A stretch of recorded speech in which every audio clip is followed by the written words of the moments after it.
Atenção!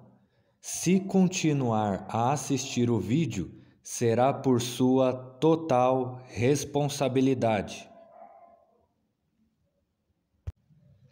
Esse canal trata de assuntos que muitos não estão preparados para ouvir.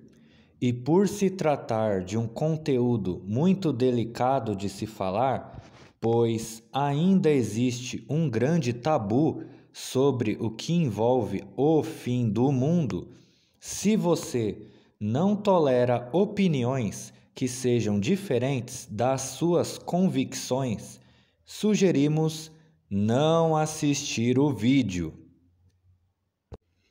Este tema que eu estarei entrando agora, eu já falei ele em um vídeo anterior que eu vou deixar o link aqui abaixo na descrição. Caso você queira ver ele, é só clicar no link. Então, a humanidade só vai evoluir quando ela estiver com o pensamento de que o Apocalipse se cumpriu. Mas não basta apenas pensar que o Apocalipse se cumpriu. Ele de fato tem que se cumprir para se tornar algo passado sem expectativa de algo ruim ainda para acontecer no futuro. Não, ele tem que ser algo passado. Entendeu? Enquanto o Apocalipse for algo que ainda vai se cumprir, sempre jogado para um futuro distante, ficaremos nesse atraso de vida e com superstições acerca do futuro, do tipo, vai acontecer isso ou vai acontecer aquilo, sempre numa tendência de piorar as coisas ou pensar de forma negativa com relação àquilo que ainda está por vir. Entendeu? Então, o Apocalipse acontecendo, o padrão de pensamento muda, porque ninguém vai mais esperar algo de ruim para o futuro, já que aconteceu, ficou lá atrás, no passado. E aí sim, tudo de bom vai acontecer e não vai se ter expectativa de algo ruim, né? Sempre vai ser algo positivo a se pensar acerca do futuro. Se o Apocalipse já aconteceu, não tem por que pensar negativo sobre o futuro. Mas se não acontecer, o pensamento negativo permanece. Falácias do tipo, só piora a cada dia, a cada ano que passa aumentam as dificuldades, a tendência é piorar, a corrupção nunca acaba. Esses pensamentos não podem permanecer mais se queremos entrar numa nova era onde o mal, a guerra e as destruições não mais acontecem como acontecem hoje, ainda presentes nesse mundo. O ser humano não gosta de resolver o problema, ele gosta de continuar reclamando. Para as coisas continuarem como sempre estão, é porque alguém está sustentando esta estrutura. O conformismo faz de você um bom robô, mas a insatisfação te faz lembrar que você é humano. Isso quer dizer que existem dois tipos de pessoa: aquelas que se conformam, aceitam a situação do jeito que está e não fazem nada para mudar. E aquelas que, inconformadas com as coisas do jeito que elas estão, fazem do seu jeito ou tentam, da sua maneira, trazer essa mudança para o mundo. Então, existe aquelas que estão esperando que as coisas mudem e aquelas que lutam para mudar. Bom, agora eu vou entrar na questão do que essa religião chamada bestianismo vem para nos trazer de novidade, assim, qual que é a revelação que ela traz? A fé bestiana diz: esse lugar aonde estamos não é de Deus, e esse Deus que está aí não é o Deus correto, mas o Deus verdadeiro entrou nesse lugar para nos tirar dele.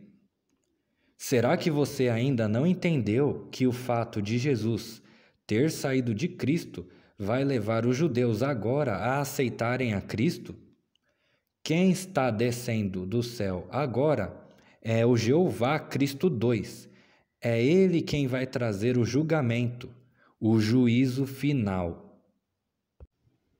E falando de juízo final, não tem como também não falar do juízo inicial, que foi como? Foi os homens julgando Deus, os judeus condenando Jesus como Cristo, o Cristo 1.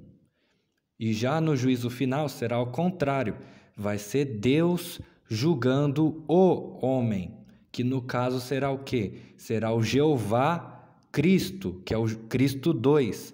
Ele condenará Jesus Júnior Besta, que é o homem que será julgado por Deus. Então, no caso, os judeus condenaram Cristo no passado, esse é o juízo inicial. Os judeus mandaram Cristo para a cruz. E agora o juízo final será o quê? Será o Cristo condenando a besta ao lago de fogo. O homem sendo mandado no fogo por Deus, né, que vai jogar ele lá. A diferença, como podem ver, que o Cristo do passado que foi crucificado era Jesus, Jesus Cristo. Então Cristo estava com o Espírito de Jesus dentro, só que agora no futuro, o Cristo do futuro é outro, é Jeová, o Espírito de Jeová que está dentro de Cristo agora. E Cristo não morre uma segunda vez, Cristo só morreu uma vez no passado, quando era Jesus dentro. Agora que vai vir como Jeová, é Ele que vai realizar a punição. Sobre quem? Sobre Jesus Júnior Besta. Então Jesus morre 2 vezes, mas Cristo não, Cristo só morreu uma vez. A próxima vez que ele vir vai ser para julgar. Então, por isso que a fé bestiana prega o Jesus fora de Cristo, para morrer uma segunda vez na pessoa da besta. Entendeu? Porque na primeira vez foi na pessoa de Cristo, na cruz, mas na pessoa da besta será no lago de fogo. É como se, Jesus como Cristo foi crucificado dentro do corpo. Agora, estando fora, é o próprio Cristo que mata Jesus mandando ele para o fogo. Então, olha só para você ter uma ideia como vai ser. É interessante notar que, apesar da crucificação de Cristo e a queimação da besta no fogo, ambos são expiações. Só que olha a visão, enquanto que Jesus como Cristo é vítima, já Jesus Júnior Besta vai ser visto como réu, como culpado. Então, embora os dois sejam expiação, é como se, porque Cristo, ele não foi merecedor de morrer. Já a besta é totalmente merecedora de morte.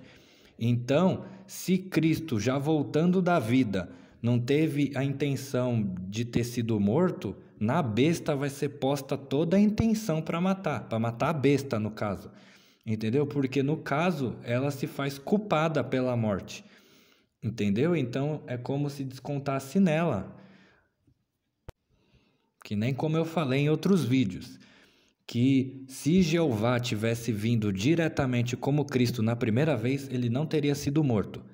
Cristo só foi morto porque era Jesus que estava dentro. E quando retornar mais uma vez estando fora de Cristo, aí Jeová vai poder realizar a vingança que causou por Jesus ter usado o corpo dele que não era dele, entendeu? Por isso que os judeus mandaram crucificar Cristo, porque eles não reconheciam Jesus como sendo proprietário legítimo daquele corpo. O corpo é de Jeová, mas quem está dentro não é Jeová, é Jesus. Então, nesse sentido, eles se sentiram no direito de expulsar aquele espírito que não era dono daquele corpo. Então, a gente entende que na visão judaica, a crucificação de Cristo nada mais é do que a purificação do templo, ou seja, exorcizar Jesus do corpo de Cristo, já que Cristo não é ele, no sentido de não ser dono legítimo daquele corpo. Quem é dono é Jeová. Por isso que quando Cristo descer do céu, vai ser Jeová no corpo de Jeová. E aí sim ele vai ter o reconhecimento dos judeus, porque Jeová é o Deus dos judeus, não Jesus. Portanto, Jesus Cristo, o Cristo 1, é filho de Deus. Por que filho de Deus? Por 2 motivos.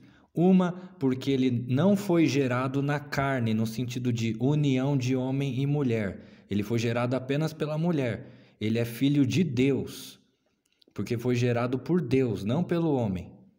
Então ele é filho de Deus. E o segundo ponto é porque enquanto Deus, no corpo físico humano, né? Jesus como Cristo, Jesus divindade no corpo do divino, que é o Cristo. Jesus Cristo na terra, Deus na terra, mas tinha um Deus no céu. Quem que era esse Deus no céu? Era Jeová.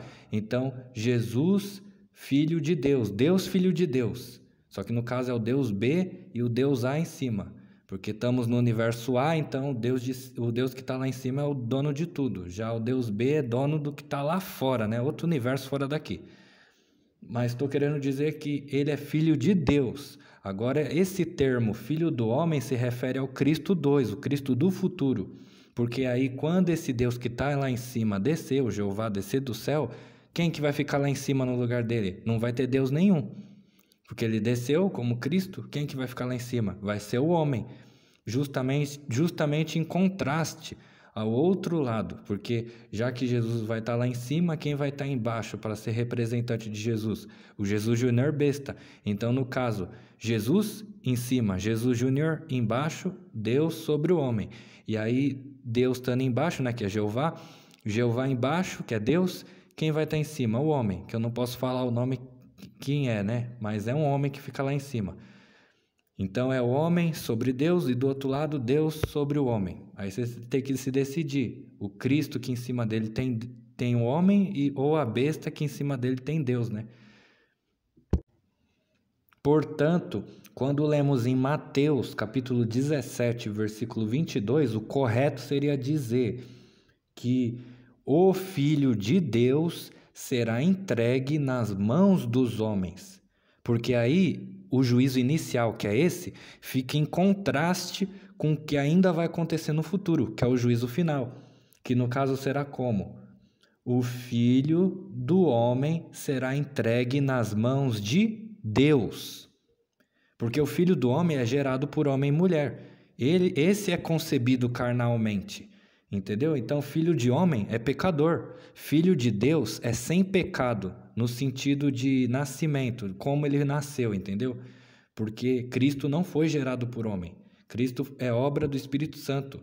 Ele não foi gerado da união de homem e mulher. Foi gerado apenas pela mulher. E já qualquer ser humano que for, vai sempre ser gerado pela união de homem e mulher. Por isso, todos são pecadores. Mas esse filho do homem de nascimento que eu falei, no sentido de ele ser entregue nas mãos de Deus, eu não estou me referindo ao filho do homem Jeová, do homem que vai ficar em cima dele no céu. Eu estou falando da feitura, né?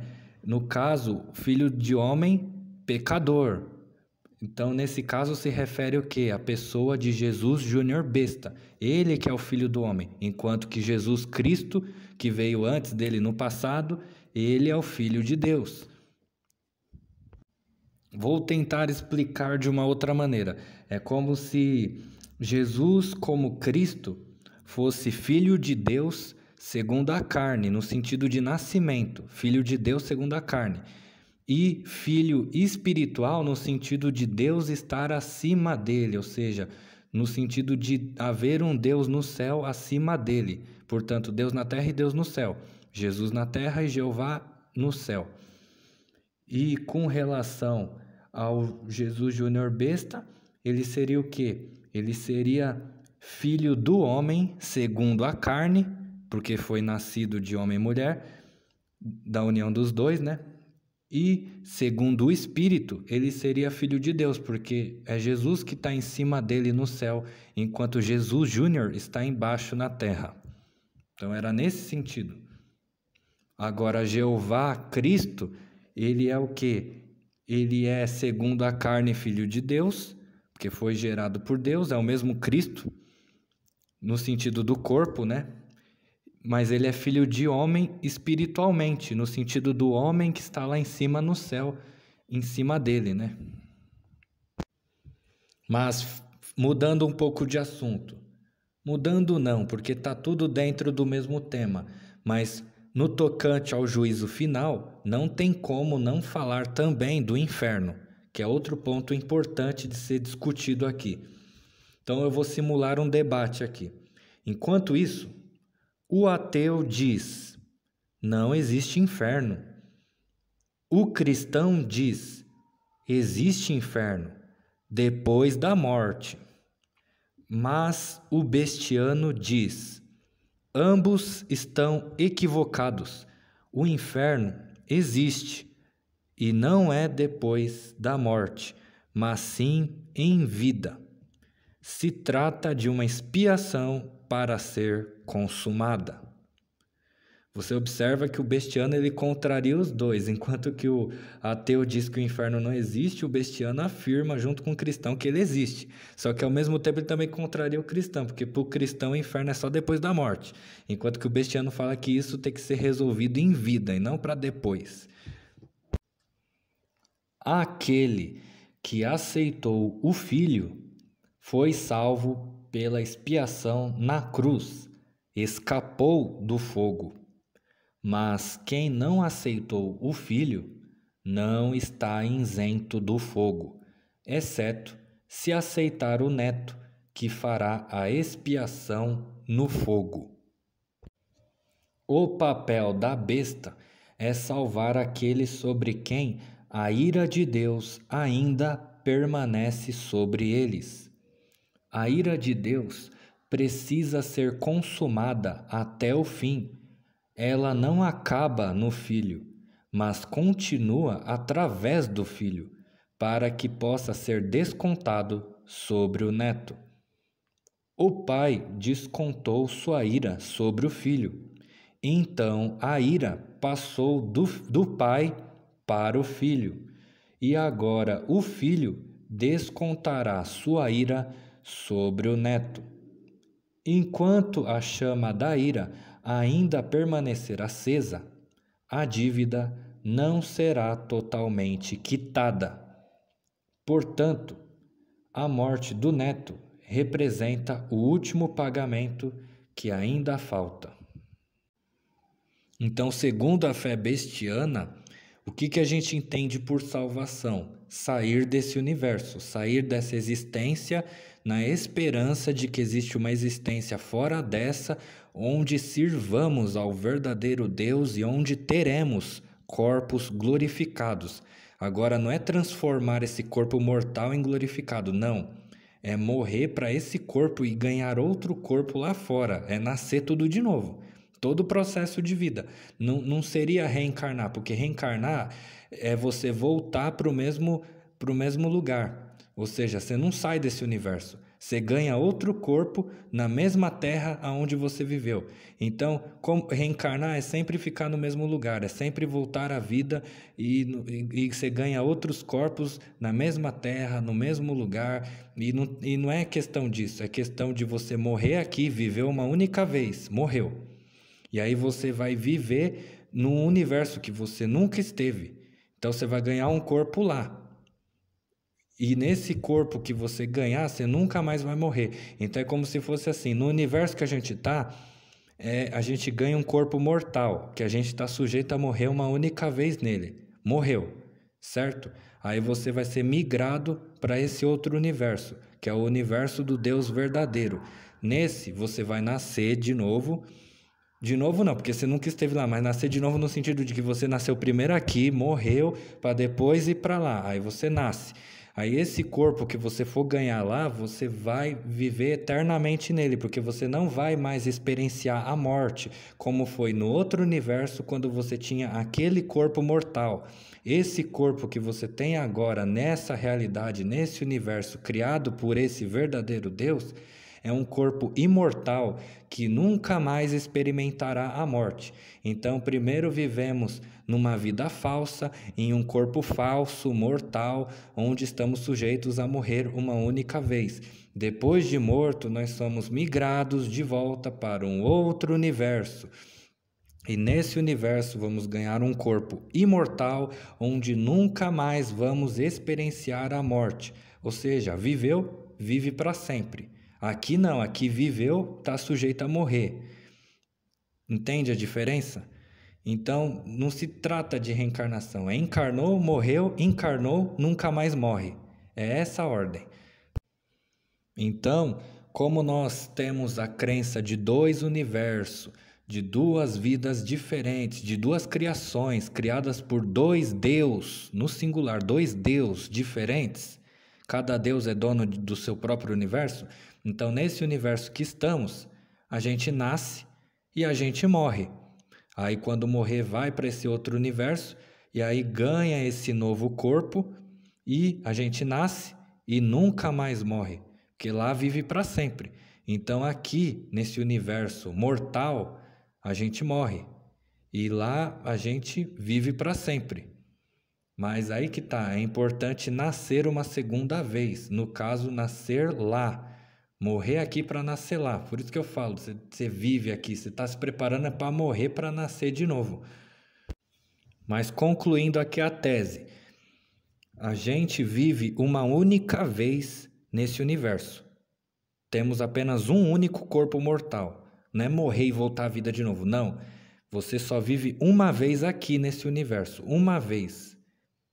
E no outro universo também. Você só vive uma vez. A diferença é que aqui a gente morre para o nosso espírito sair daqui e voltar para lá. Agora lá não morre, porque não tem para onde o espírito ir. Porque uma vez nascendo lá, não vive para sempre. Não tem, porque morte ela traz essa ideia de passagem, de sair de um lugar para ir para o outro. Então, o corpo ele só é mortal aqui, porque o espírito tem um lugar para ir.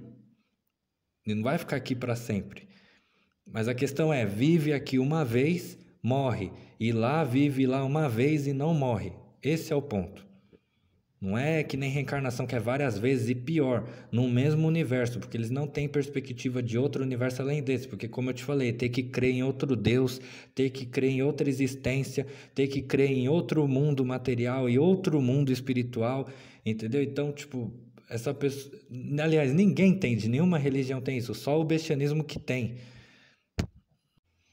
E se a morte é algo a ser vencido, isso quer dizer que a porta, a passagem de saída para sair desse universo não vai ficar aberto para sempre. Ela vai se fechar. E é aí que entra a urgência da grande tribulação, que é a única oportunidade que a pessoa vai ter de sair desse universo, porque quem ficar vivo nunca mais vai sair dele. Então, é aí que está a importância de passar daqui para lá, porque quando fechar, ninguém vai mais poder sair. E até lá, a pessoa já vai ter feito a sua escolha de ficar aqui. Aqueles que quiserem ficar, né? Porque quem quiser sair não vai deixar essa oportunidade passar. E ela vai saber isso na hora. Bem, e a gente vê isso como essa vida sendo uma prisão, né? Como se estivesse mantendo a gente preso para impedir a gente de chegar na realidade que é lá fora. Já que aqui tudo é uma ilusão. Então, portanto, nem a terra com o seu diabo e nem o céu com o seu Deus não poderão mais continuar nos prendendo dentro deste universo. E assim poderemos voltar para o outro universo, aonde estava o Éden, de onde nunca deveríamos ter saído. Não há nada de ruim que Adão e Eva não tenham feito pior, que é o quê? Terem escolhido sair de onde não deveria ter saído, terem deixado a casa de Deus para entrar na casa do pecado, onde tudo de ruim acontece, que é onde estamos agora. E agora que estamos dentro, ninguém mais quer sair para fora. Porque quando entramos aqui, houve uma simbiose. Então, se há uma simbiose, é como se... É porque para nós o pecado é a vida. Então, tipo, tá atrelado a isso. Ninguém vai ser contra a vida. Então, a pessoa vai ser uma defensora do pecado. Essa é a questão. Por isso que eu falei que o Apocalipse é um assunto delicado. Porque se a pessoa não entender o que é isso, vai passar batido. Bom, eu não quero de maneira nenhuma passar um pessimismo, mas sim uma esperança, conforme escrito em João, capítulo 11, versículo 25. E disse-lhes Jesus: Eu sou a ressurreição e a vida. Quem crê em mim, ainda que esteja morto, viverá. Porque quem tem fé em Jesus sabe que não tem motivo para temer a morte. Se você gostou desse vídeo, curta, compartilhe e aperte o sininho para receber notificações dos novos vídeos que serão lançados neste canal. E se inscreva também. Siga nas redes sociais, @bem-vindos ao fim.